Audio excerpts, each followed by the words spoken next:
మన దేశంలో ఇప్పుడు ఎలక్షన్ కమిషన్ ఏదైతే ఉందో ఇది ఒక పిరికి పంద ఎలక్షన్ కమిషన్.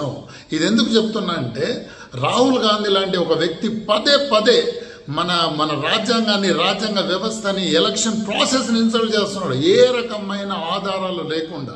ఇప్పుడు నిన్న కర్ణాటకలో ఏదో మాకు ఒక నియోజకవర్గంలో 100% దొరికింది, మాకన్నా 100% దొరుకుతున్నవి ఏం చేస్తున్నాం, మీ ప్రభుత్వంతో రిజైన్ చేయించేసి ఆందోళన చేయి, లేకపోతే ప్రూఫ్ అట్లీస్ట్ కోర్టుకు సబ్మిట్ చేయి, ఎలక్షన్ కమిషన్కి ఇవ్వు, పార్లమెంట్లో పెట్టు, ప్రజల ముందు పెట్టు, ఇవేమి లేకుండా అరుస్తున్నాడు.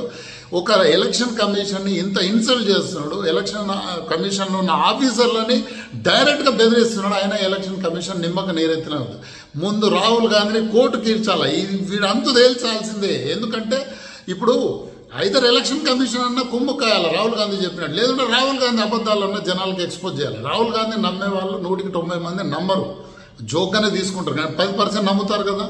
ఆ 10% కూడా క్లారిఫై చేయాల్సిన అవసరం ఉంది. అసలు ఏం ప్రూఫ్స్ ఉన్నాయి, కోర్టుకు పిలిచాలి, పరువు నష్టం దావా వేయాలి ఆయన మీద.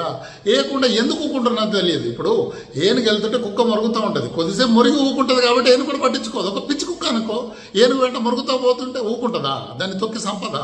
సో ఎలక్షన్ కమిషన్ కూడా దీన్ని ప్రెస్టేజ్గా తీసుకోవాలి, కోర్టుకు ఈడ్చాలి, అసలు వీళ్ళు అంతు తేల్చాలి. ఎవడైతే ఈ మధ్య ఫ్యాషన్ అయిపోయింది, ఎలక్షన్లో ఓడిపోగానే నాకు ప్రజాబలం లేదన్నట్లే, ఈవీఎంలో ఎర్ర లైట్ వెలిగింది, బ్యాటరీ పర్సెంటేజ్ ఇంత ఉంది, ఓటర్ లిస్టులో 3 యాడ్ అయినారు, 4 పోయినారు. ఇవే తెలంగాణలో ఓట్లు తీసేస్తే ప్రాబ్లం లేదు, ఎందుకంటే గెలిచినాం కాబట్టి.